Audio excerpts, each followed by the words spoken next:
Hello दोस्तों, आप सभी का स्वागत है आपके अपने ही YouTube channel education M with Amresh में।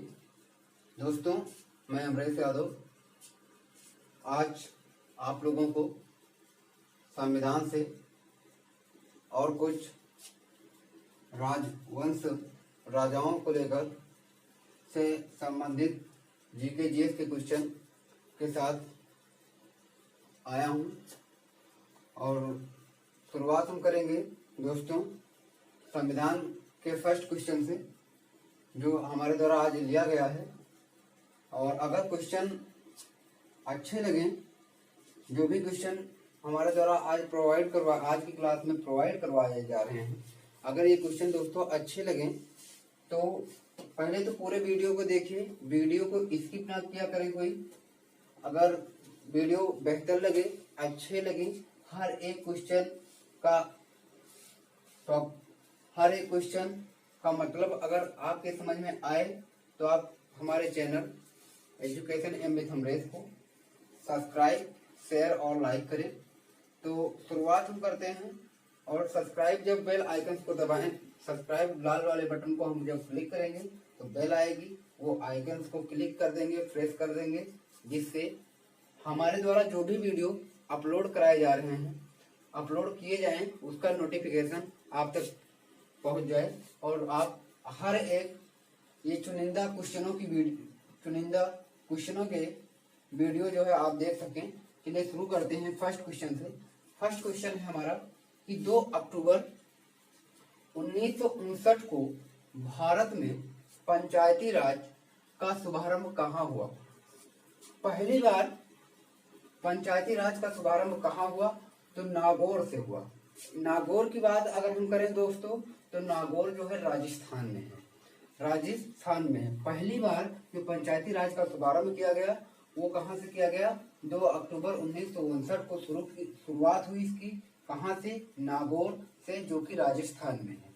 राजस्थान में है, ठीक है। अगले क्वेश्चन पे चलते हैं। कह रहा है कि 73वें संविधान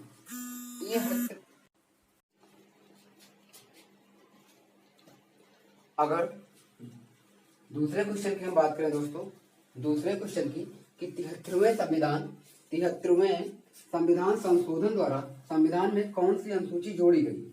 अगर अनुसूची की बात की जाए तो वो जोड़ी गई है 11वीं अनुसूची। किस अनुच्छेद के अंतर्गत? तो अनुच्छेद है 368वां अनुच्छेद। अनुच्छेद जो है 368वें अनुच्छेद के अंतर्गत ये जोड़ी गई अनुसूची। और जो संविधान संशोधन की प्रक्रिया की अगर बात करें दोस्तों तो किस देश के तहत ये संविधान संशोधन की जो प्रक्रिया है वो दक्षिण अफ्रीका देश से के प्रक्रिया, संविधान संशोधन की जो प्रक्रिया है वो दक्षिण अफ्रीका के प्रक्रिया से ली गई है। दक्षिण अफ्रीका के संविधान से लिया गया है। तो यहाँ पे देखिए दोस्तों 3 से 4 कॉन्सेप्ट एक ही क्वेश्चन में क्लियर कराए जा रहे हैं।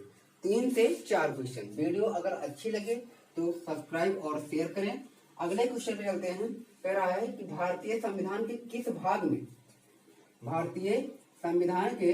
किस भाग में पंचायती राज का प्रावधान है? अगर बात करें पंचायती राज के प्रावधान की तो वो 9वें भाग में है। किस भाग में? 9वें भाग में है। अगर हम इसके आर्टिकल की बात करें तो जो आर्टिकल है पंचायती राज का वो 243वां अनुच्छेद 243 के अंतर्गत। अगर ग्राम पंचायत के गठन की बात की जाए तो ग्राम पंचायत और इसकी अनुसूची, अगर बात अनुसूची की करें दोस्तों पंचायती राज की अनुसूची की, तो अनुसूची जो है वो भी 11वीं अनुसूची है।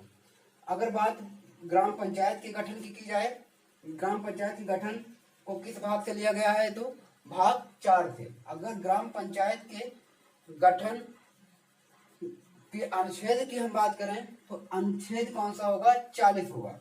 एक ही क्वेश्चन के 4 से 5 कंसेप्ट एक बार में क्लियर कराने की कोशिश कर रहा हूं दोस्तों। अगर वीडियो अच्छी लगे तो आप लाइक, शेयर और सब्सक्राइब करें, जिससे हर एक क्लास का आनंद आप ऐसे ही ले सके और पुख्ता जानकारी आप हमारे द्वारा जो भी प्रोवाइड करवाई जा रही है वो देख सके। बात अगले क्वेश्चन पे चलें। फिर अगला क्वेश्चन है कि भारतीय संविधान संशोधन एक्ट के तहत मतदाताओं की आयु 21 वर्ष से घटाकर 18 वर्ष कर दी गई।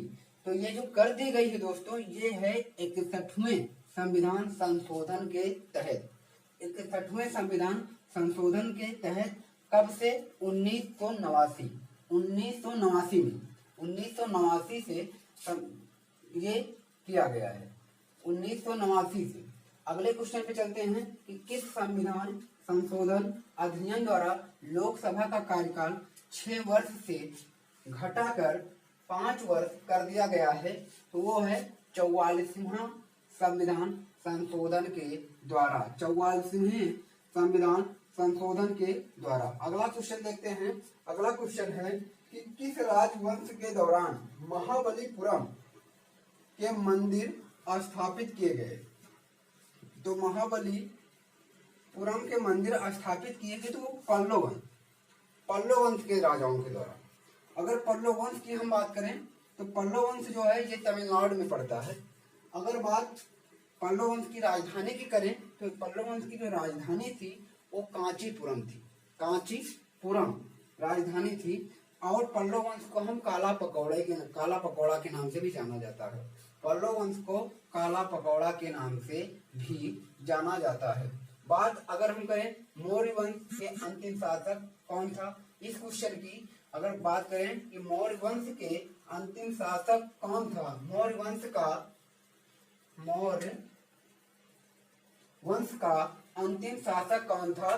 तो अंतिम शासक की अगर बात की जाए दोस्तों तो वो था बृहद्रथ थे। और संस्थापक की बात करें मौर्य वंश की तो मौर्य वंश का संस्थापक कौन था? चंद्रगुप्त मौर्य जो है मौर्य वंश के संस्थापक थे। ठीक है दोस्तों। तो दोस्तों अगले क्वेश्चन की अगर हम बात करें, अगले क्वेश्चन की अगर बात की जाए ना दोस्तों, क्वेश्चन है कि लाख बक्स के नाम से किसे जाना जाता था? लगभग लोगों से ये क्वेश्चन बन रहा होगा दोस्तों, लगभग लोगों से। तो अगर हम बात करें लाख बक्स के नाम से जाना जाता है किसे? तो कुतुबुद्दीन ऐबक, कुतुबुद्दीन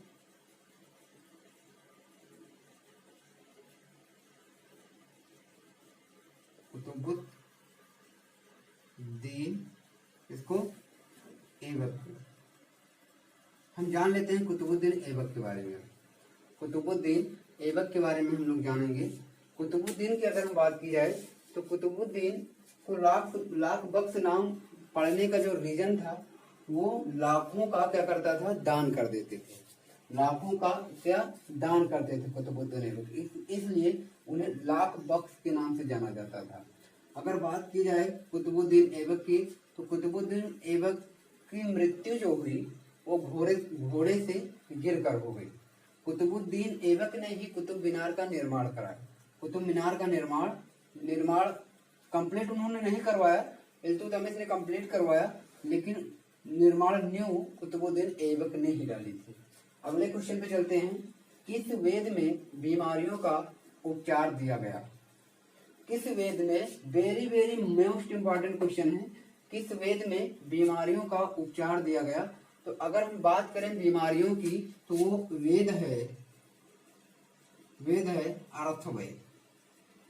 अर्थववेद है।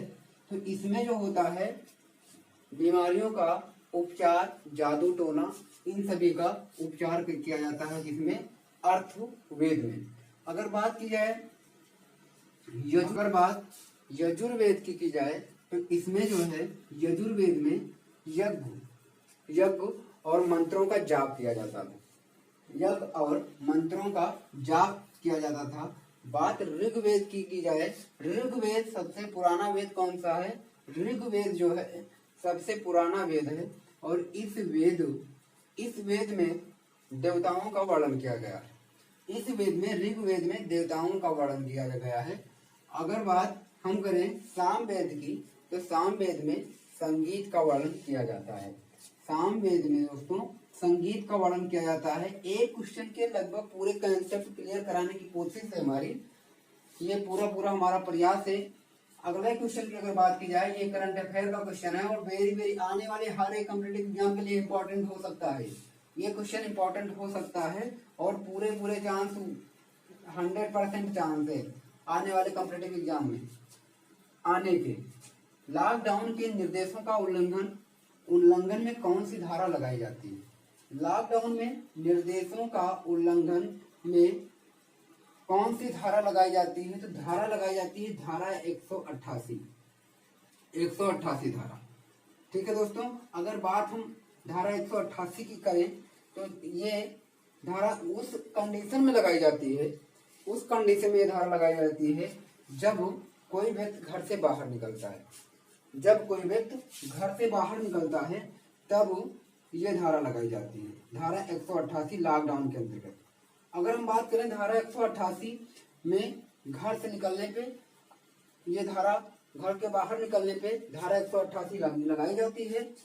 और इसमें जुर्माने की अगर हम बात करें तो 1 महीने की, जब घर से निकलेंगे तो 1 महीने की जेल व 200 रुपये का जुर्माना। 200 रुपये का जुर्माना, लेने को कुछ भी लिया जाए लेकिन ओनली 200 रुपये जुर्माना लिखित रूप में है। अगर कोई दंगा फसाद करता है लॉकडाउन की कंडीशन में बच्चों दोस्तों, अगर कोई दंगा फसाद करता है तो जुर्माना 6 महीने की जेल, 6 महीने की जेल होती है और 1000 रुपये का जुर्माना पड़ता है। 1000 रुपये का जुर्माना पड़ता है। अगर वीडियो अच्छी लगी हो तो प्लीज दोस्तों सब्सक्राइब, शेयर और लाइक करें।